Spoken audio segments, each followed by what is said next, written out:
Hey everyone, in today's video I am going to compare the different iPads from the perspective of an artist so that you can choose the one that best suits your needs. Different artists have different workflows, different type of work that you create, different preferences, so the iPad that I like that is suitable for me may not be suitable for you, so you have to make your own judgment call.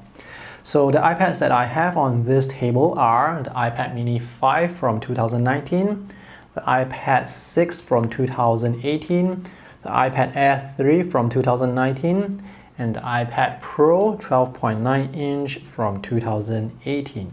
So obviously the 7.9 inch iPad mini is going to be the most portable iPad of all. The iPad mini is only 300 grams, so this is definitely lightweight enough for you to hold in one hand and draw at the same time for a long period of time without your hand feeling tired. And this is great for people who like the portability. So for example, sometimes I would use this on the train and draw people who are on the train. Such as in this case here, these are some passengers that I drew on the train. I was standing and drawing at the same time, and with this iPad mini, I can grip it very securely with no fear of it slipping out of hand accidentally. With the larger iPad, sometimes I would hold it like this, and this is not a grip, this is just me placing the iPad on my hand, so it's not as secure, but this is way more secure. One of the downsides with drawing on a smaller screen is there may not be enough space for you to rest your palm on the screen, and when you rest your palm on the screen, it's going to block off a large portion of the screen. It's going to block off what you see. So usually for me, when I'm holding the iPad mini in one hand like this, I would rest my drawing hand on the fingers here. This of course will have less control because now you have a moving surface to draw on and your hand is also moving. If you want more control, you can set the iPad mini on a table to draw. If you are standing while drawing, or if you are on public transport like I am when I'm sketching passengers, then obviously there's not going to be a table for you to rest the iPad on. But usually drawing like this with me resting my hand on the fingers here, it's good enough for me. If I need more accuracy, I would actually turn the iPad mini horizontally so that I can rest my palm on it. It still blocks off a larger portion, but this way I get to draw the lines a bit more accurately. Portability is the main selling point of the iPad mini. The screen size may be an advantage or disadvantage depending on your preference. So this is how the size of the iPad mini compares to a 6 by 8 inch writing pad. The actual drawing screen size is less than 5 inches here on the short side and about 6 inches here on the long side. The next iPad is the iPad 9.7 inch. This is significantly heavier.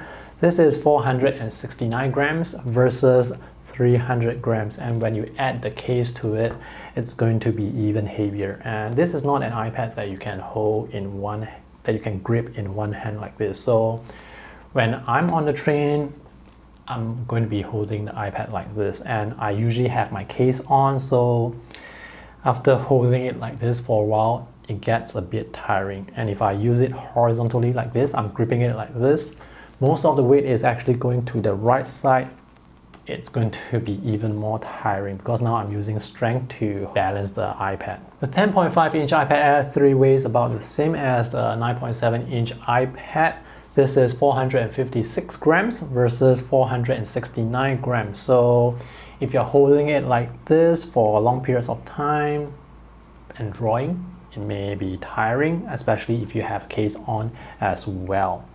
The thing I like about these two iPads is the screen size is significantly larger compared to the 7.9 inch iPad mini. Let me overlay this 6 by 8 inch writing pad on this iPad. So the screen size of this 9.7 inch iPad, this is about 6 by 8 inches.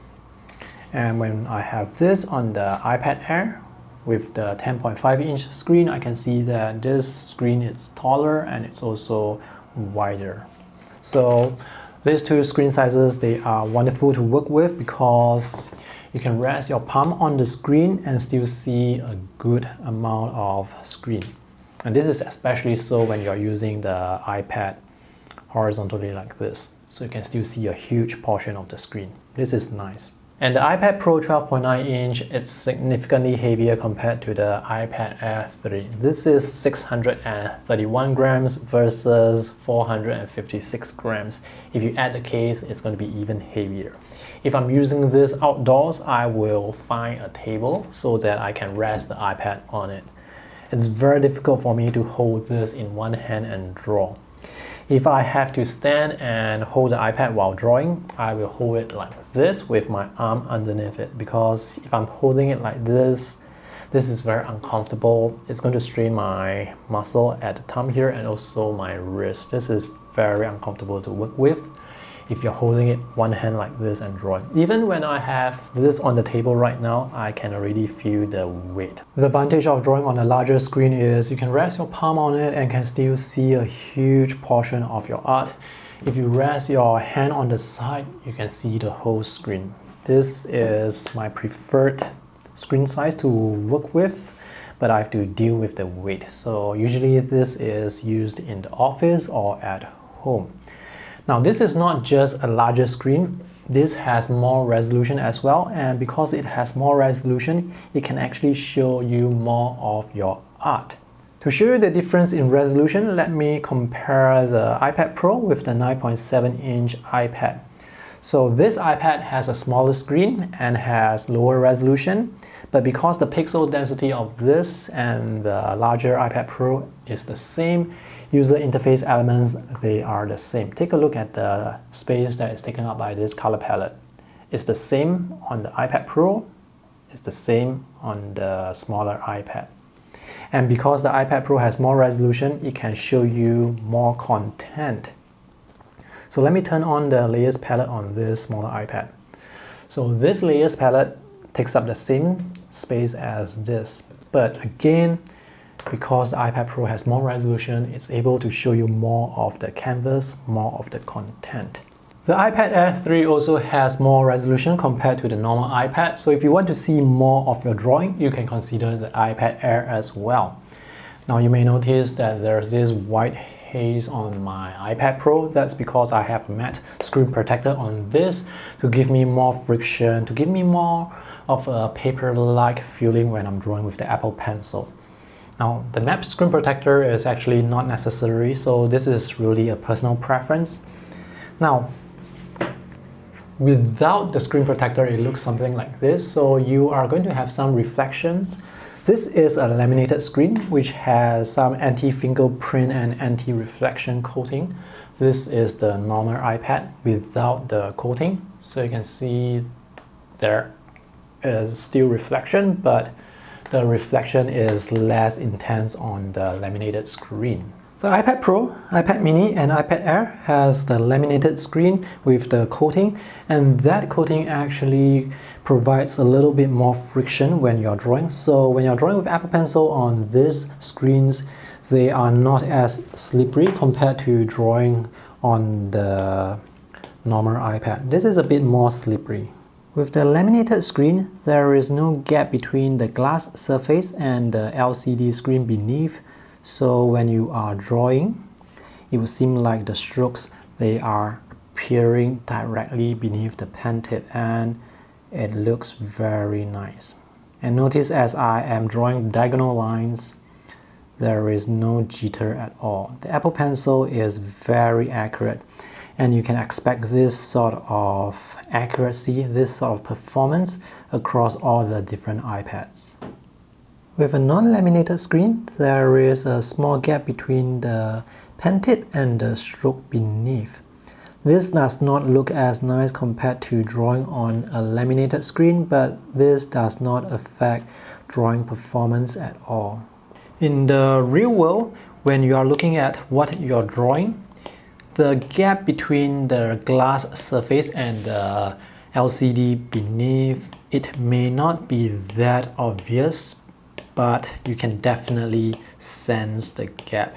And also when you're drawing, there's this hollow sounding sound.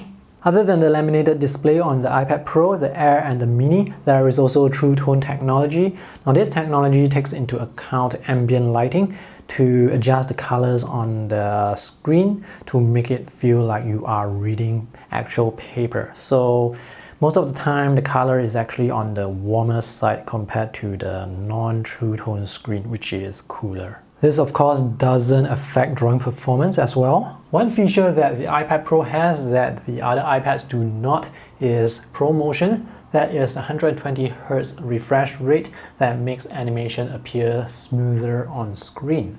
So when it comes to scrolling, panning around, zooming in and out, animation on the iPad Pro is going to be smoother. Now pay attention as I open up Safari. Pay attention to the smoothness of the animation. This may not be as clear because my camera is capturing at 25 frames per second, but I can tell you that the animation here is significantly smoother. Maybe let's scroll through some web pages. So can you see the difference? So as I scroll up and down, the animation here, it appears to be a bit more choppy. When it comes to drawing, the difference between a ProMotion screen versus a non-ProMotion screen is not that obvious. When you're moving icons around, when you're scrolling web pages, you're actually moving pixels across the whole screen, so the 120 Hz does make a difference.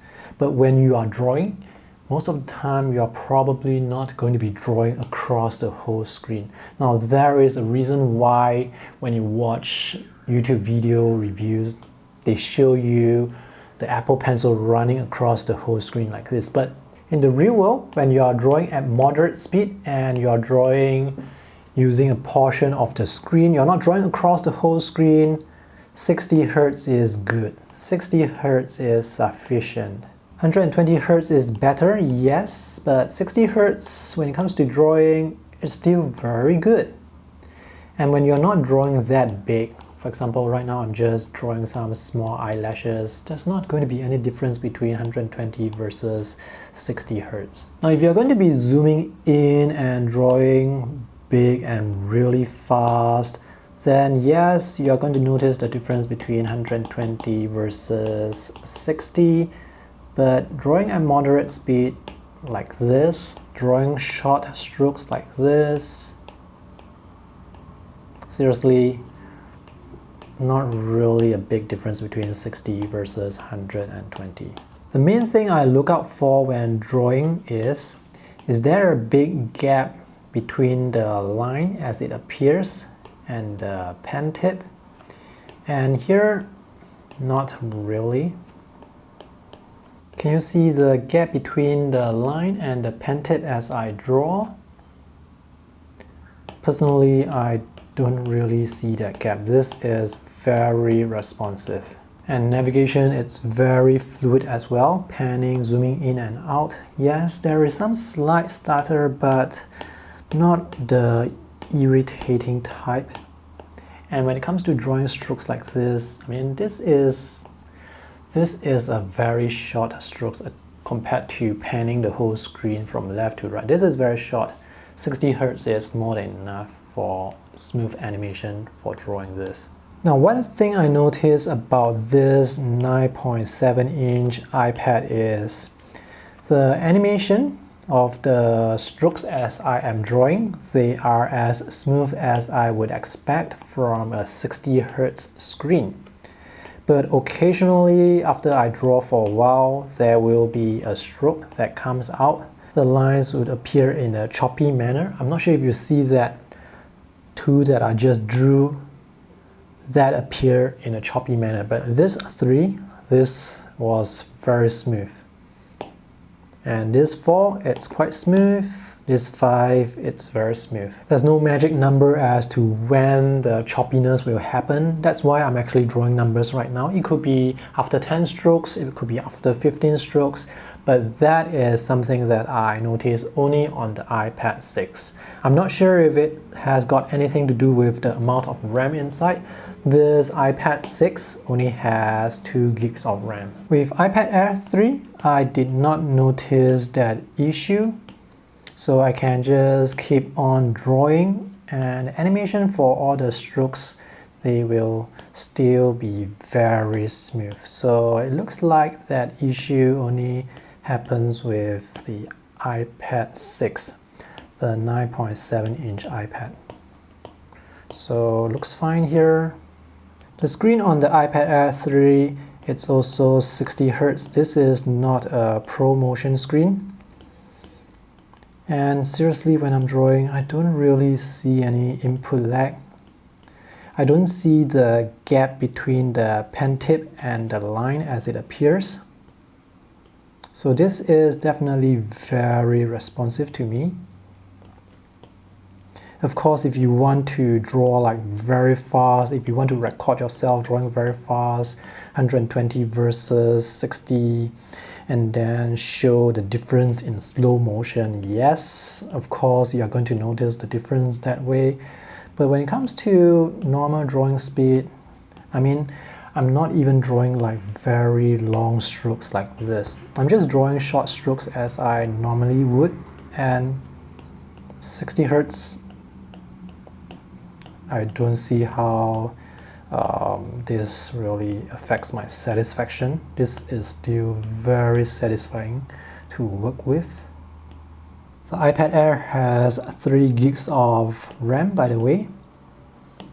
And so far, all the animation, all the strokes, they are very smooth. I didn't experience any stutter at all.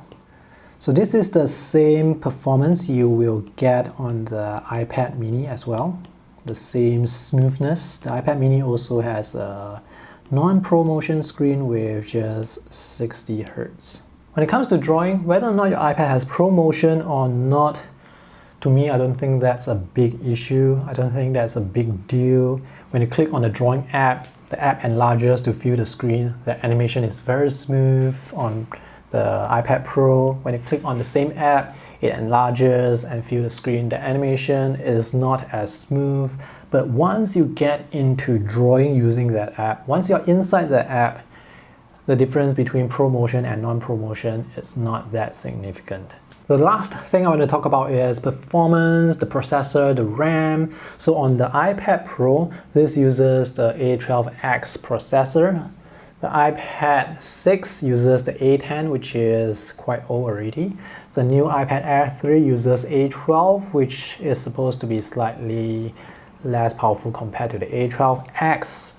Now, different processors, but the drawing experience is largely the same. The drawing experience depends on the screen that you have. It feels much nicer drawing on the laminated screen. When it comes to how fast the strokes appear, they are all about equally fast. Just now I mentioned about the stutter with certain strokes after you draw for a while with iPad 6. So that's the only issue with performance on the iPad 6. But for the iPad mini 5, the iPad Air 3, and the iPad Pro, the responsiveness, they are the same. If you are a Procreate user right now at the time of this video, you can create an A4 size canvas at 300 dpi and get 19 layers. That's the same number of layers on the iPad Air 3, Mini 5, and iPad 6.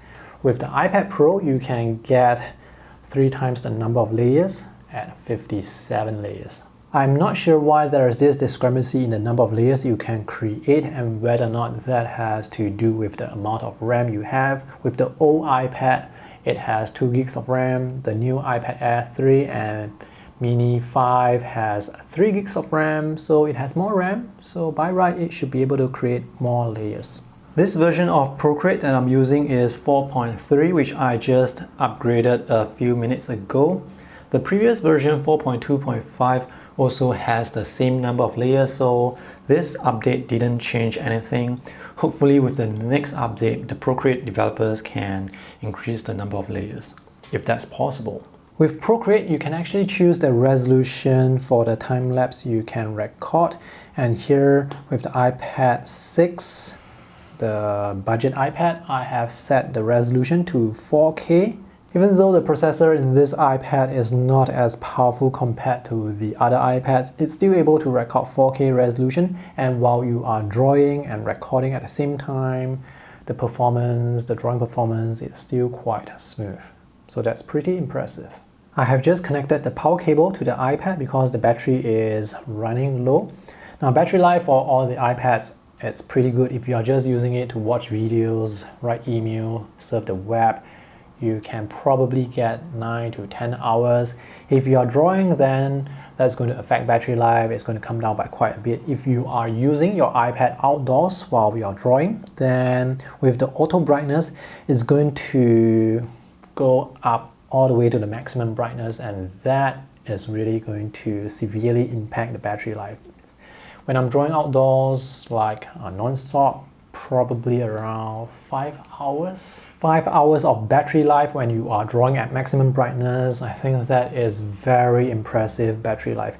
Anyway, when the screen is at maximum brightness, you don't really worry about battery life because the screen is going to get pretty hot, and sometimes it can be a bit uncomfortable to use, especially if you are drawing outdoors and especially if you are in a country where it's pretty hot and humid. The best sellers for use with Apple iPads is the Apple Pencil, and now there are two. The second generation only works with the iPad Pro 2018, and it charges by snapping to the side of the iPad Pro, and that's also how it pairs as well. For the first generation, it works with the iPad 6, the iPad mini 5, and the iPad Air 3. To charge it, you can poke it at the bottom here, and this also pairs the Apple Pencil with the iPad. The drawing experience with both Apple Pencil is the same. They both have pressure and tilt sensitivity, and they both have excellent palm rejection. With the second generation Apple Pencil, there is this additional feature where you can tap on the Apple Pencil to access certain shortcuts. So with Procreate, you can do a double tap to change between brush and eraser. Sometimes you can do a single tap. Whatever feature that is supported with the tapping shortcut depends on the app that you use. Alright, to conclude, in terms of drawing performance, in terms of the responsiveness of drawing apps, they are pretty similar. They are all very responsive except for the iPad 6, which can stutter after using it for a period of time, but after that it will get back to being smooth again. ProMotion on the iPad Pro, it's nice, but when it comes to drawing, the difference between ProMotion and non-ProMotion screens, it's not that different. All the iPads, they are still very responsive. ProMotion difference really is more noticeable when it comes to doing other things like navigating, moving icons around, scrolling web pages. But for drawing, not really a big deal. Even if you get the smaller 11-inch iPad Pro over the 10.5-inch iPad Air, I don't think ProMotion is worth spending a few $100s more. To me, the main selling point of the iPad Pro is you can get a 12.9-inch screen. If you have limited budget, the iPad 6, this is a very good budget tablet. You can get the 32 gigs model at US $299, and sometimes it goes on discount at $249, or sometimes you can get the 128 gigs model at $299. Now the Apple Pencil is not included with all this iPad, so you have to spend an extra US $99 or more depending on which Apple Pencil you get. Apple Pencil first generation works on these three iPads. Apple Pencil Generation 2 works only on the new iPad Pro 12.9 and the 11-inch. So don't buy the wrong one. Now if you have a bit more budget, you don't want the iPad 6, I think the iPad Air 3, this is a very good size. I mean, these two tablets, they are very good sizes to draw on. So this has a laminated screen. This 3 has a laminated screen, and that screen really does improve drawing experience, drawing satisfaction by quite a bit. And also with that screen, it has that coating which gives you a bit more friction when you're drawing, so it gives you more control when you're drawing. It's not as slippery compared to Apple Pencil on this non-coated screen. If you're thinking of getting the iPad Air versus the iPad Pro, for drawing purposes, get the cheaper iPad Air, because When it comes to drawing, performance, not really a lot of difference. So for drawing purposes, this is for people who want the portability, this is for people on a budget, this is for those who have a bit more budget, and this is for those who want a larger screen size. I think I've pretty much covered everything I wanted to say. By the way, if you are using an iPad for drawing, I would love to hear from you. I would like to find out which model you are using and how well it has been working for you. Let me know in the comment section below. If you have any additional questions, let me know in the comment section below. Thanks and see you in the next video. Bye!